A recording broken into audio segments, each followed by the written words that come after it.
Boleh dibilang, Rambat adalah lelaki yang sangat beruntung. Betapa tidak, dengan tampangnya yang ala kadarnya dan pekerjaannya yang hanya sebagai penjaga toko elektronik, ia berhasil mempersunting Rahma sebagai istrinya. Rahma bukan perempuan biasa. Ia adalah perempuan yang istimewa. Tidak hanya cantik, ia juga mandiri, pengertian, dan telaten mengurus rumah tangga. Di kampungnya, Rahma dikenal sebagai bunga desa. Maka tak heran jika banyak lelaki yang iri dengan Rambat. Pernikahan Rahma dan Rambat sudah berjalan lebih dari 5 tahun. Mereka juga sudah dikaruniai 3 orang anak. Sebuah gambaran yang hakiki tentang kebahagiaan sebuah keluarga. Tapi dasar Rambat memang lelaki tak tahu diuntung. Dengan segala anugerah istri sempurna yang ia dapatkan, ia ternyata masih tetap tergoda untuk selingkuh.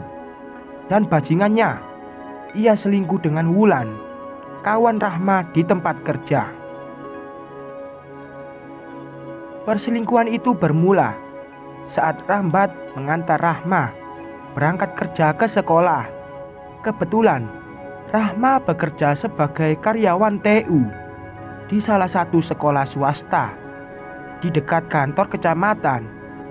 Saat mengantarkan Rahma itu, tak sengaja Rambat bertemu dengan Wulan yang bekerja sebagai guru kesenian di sekolah tempat Rahma bekerja.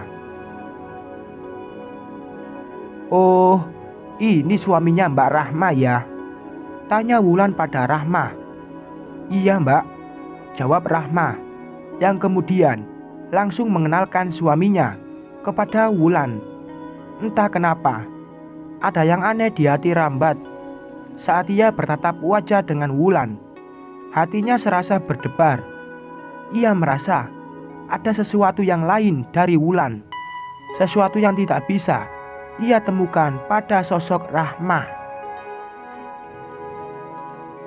Bukan soal kecantikan, sebab jika dibandingkan dengan Rahma, Wulan jelas masih kalah dengan Rahma. Entah, tapi yang jelas semenjak perjumpaan saat itu, Rambat merasa yakin bahwa ia jatuh cinta pada Wulan. Rambat kemudian mulai bergerilya pada sosok Wulan. Akun Facebook, Twitter, dan Instagram Wulan langsung ia ikuti.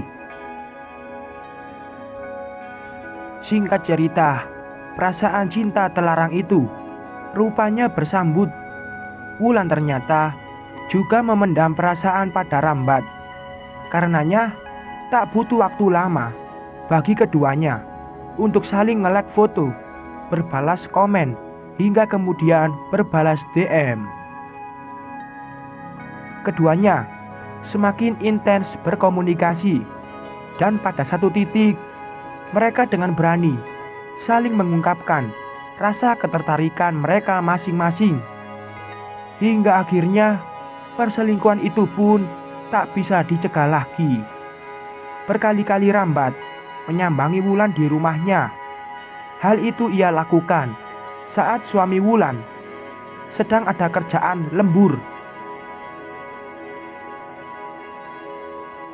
Jika suaminya lembur, Wulan memang sendirian di rumah, sebab ia memang belum punya anak. Hubungan gelap itu bertahan lumayan lama. Rambat dan Wulan sama-sama lihai menyimpan rahasia, sehingga sampai beberapa bulan Rambat rutin menyambangi Wulan di rumahnya. Baik Rahma maupun suami Wulan sama sekali tidak mengetahui bahwa pasangannya sedang melakukan selingkuh. Lantas hubungan terlarang itu kemudian berubah karena sebuah peristiwa. Kala itu, saat Rambat sedang asik dengan Wulan, tiba-tiba terdengar bunyi mesin motor masuk ke halaman rumah Wulan.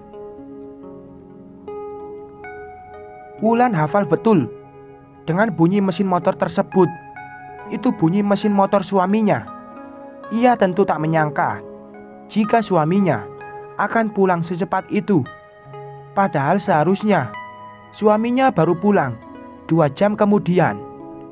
Benar saja, rupanya motor yang masuk ke halaman itu memang motor Cahyono, suami Wulan. Rambat pun panik, terlebih saat suara langkah kaki Cahyono semakin terdengar dekat. Kepanikan Rambat semakin menjadi-jadi tatkala ia sadar bahwa rumah Wulan tidak punya pintu belakang. Itu artinya tak ada pintu keselamatan bagi Rambat di hadapan suami Wulan. Beruntung, sungguh beruntung.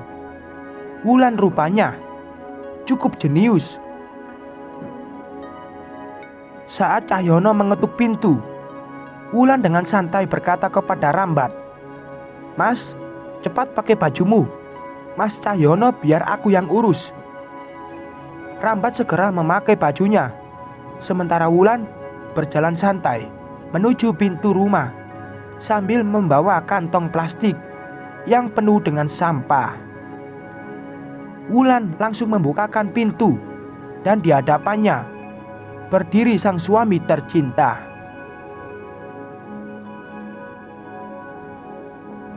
Dengan tenang, Wulan mencium tangan suaminya. "Kok cepet pulangnya?" tanya Wulan pada Cahyono suaminya. "Iya, kerjaan lemburnya cuma sedikit, jadi bisa pulang lebih awal," jawab Cahyono. "Oh." Cahyono kemudian bersiap melepas sepatunya. Namun kemudian Wulan mencegahnya dan malah mengulungkan kantong plastik berisi sampah yang sudah ia bawa kepada Cahyono. Mas, mumpung sepatunya belum dilepas, tolong buangin sampah kita ke tempat pembuangan sampah yang ada di depan itu, ya," pinta Wulan. Cahyono menurut.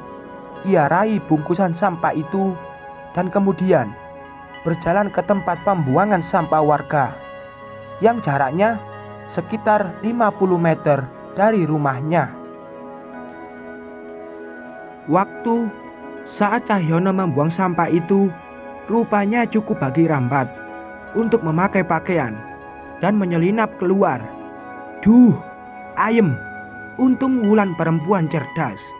Kalau enggak, sudah dibacok Cahyono pasti aku, batin Rambat, sembari berlari ke arah jalan raya untuk mencegat ojek untuk pulang. Di sepanjang perjalanan, jantung Rambat tak henti-hentinya berdetak kencang. Perasaannya campur aduk, ayem tapi juga mangkel. Ayem karena dirinya baru saja selamat dari amukan Cahyono, dan mangkel karena pergumulannya dengan Wulan belum sempat mencapai puncak. Karenanya, begitu turun dari ojek dan sampai di ujung gang dekat rumahnya, ia langsung berencana untuk menggumuli Rahma sebagai obat mangkel karena pergumulannya masih tanggung dengan Wulan. Sampai di depan rumah, ia langsung mengetok pintu. Dari dalam rumah, Rahma langsung membukakan pintu untuk Rambat. "Dari mana, Mas?" tanya Rahma. "Dari rumah Sukirno. Dia mau nitip beli dispenser sama kipas angin," jawab Rambat berdusta. Rambat sudah tak sabar ingin segera masuk rumah dan dengan Rahma. Namun belum juga ia masuk rumah, Rahma sudah mencegahnya. Mas, mumpung Mas masih di luar, tolong buangin sampah kita ke tempat pembuangan sampah yang ada di depan itu, ya," pinta Rahma sembari menyerahkan bungkusan sampah kepada Rambat. Sekian.